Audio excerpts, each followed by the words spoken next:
Really? You gotta be kidding me. Fired finance manager files federal whistleblower lawsuit against Chicago area dealership. Fired finance manager alleges forgery, fraud, and sexual harassment in the suit. That the TLDR here is we've Yes. got regularly engaged in illegal, fraudulent, and deceptive practices against consumers and lending institutions. That's no good. What else do we have here? He discovered the handwriting and signatures on the contracts didn't match the prospective co-signer's driver's license and credit application. So we got our typical fraud going on. Yeah. And then we've And- got retaliation going on with a salesperson and this finance manager. Not a good look for the auto Yeah, industry. the salesperson beat up the finance manager. And then they fired the salesperson because, well, you're not allowed to beat up your finance manager. And then when the finance manager quit, they brought back the felon, the alleged felon, the beater upper, and they gave him because apparently he might not be able to get along with finance managers, but damn, he probably could sell a lot of cars. So it was like, we don't care what his interpersonal skills are with our staff. It's just, hey, he makes us a lot. He sells a lot of cars. It is such nonsense, especially when he brought to the general manager's attention that, well, the signatures on the credit application were completely different than the signatures on the contract. That somebody forged the customer's name on the contract, and the general manager was, oh well, well. What are we going to do about it? Well, nothing until that customer sues us. Incredible, man. All right. We are going to kick things off, Dad, with a brand that you know and love. There is still a market, although a dwindling one, for Acura's supercar. We had 5. Can you believe it? 5 NSX sold in 2023, and there's still a few leftovers this year. It seems like the NSX had a hot moment, and now it's come back to reality. 5 sales in 2023, 298 sold in 2022. What happened to the NSX, man? It was supposed to be coming back. They discontinued it. Yeah. They shouldn't have, man. That's an awesome car. They discontinued it, and the last ones they built were very specialized, and so yeah, it's sad that this is the second incarnation of the NSX to have come and gone. I was there for the first incarnation. Beautiful car, wonderful car.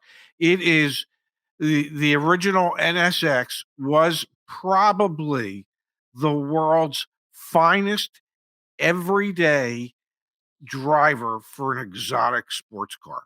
I mean, it's a Honda. It's you could run them forever, and people did, and they used them as their daily drivers. And yeah, it's unfortunate that it's like the SLX at this point. All right, and then we got Kia, man. We still have Kia coming out with new ways to protect their vehicles from being stolen. Kia's new, quote, Kia Boyz theft deterrent is for vehicles that can't get a software update. Kia is now adding a dealer-installed modification, which is an ignition cylinder protector that should help reinforce the ignition cylinder body and stop folks from stealing Kias. Man, this story has been ongoing for a long time, like a year now. Kia went, there was a viral TikTok showing how to hijack and steal Kias.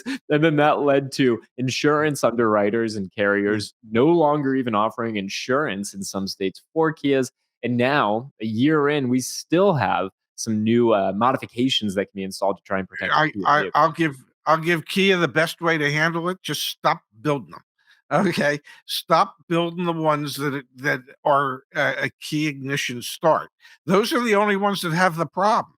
Okay, if it's the push button start, it doesn't have a problem. It's the key ignition start. Stop building them that way. Do yourself and your potential customers and the insurance industry a favor and stop building the damn things. Yeah, 100%. Now, last one for you, Pops. I know, actually got 2 more for you. I know you're not huge on tech and cars and everything like that, but I was shocked when I saw this headline. GM says it's dropping Apple CarPlay and Android Auto because they're unsafe.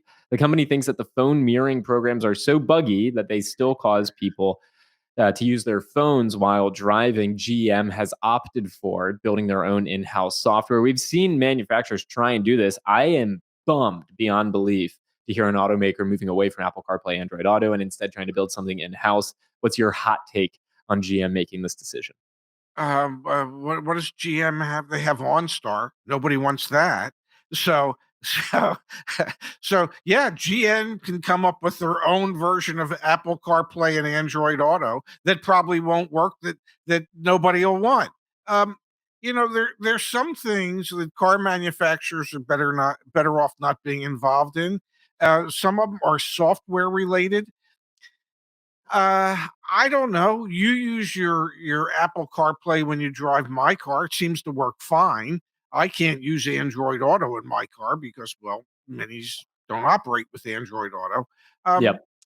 but it's no more distracting than the entertainment center that's built into every car.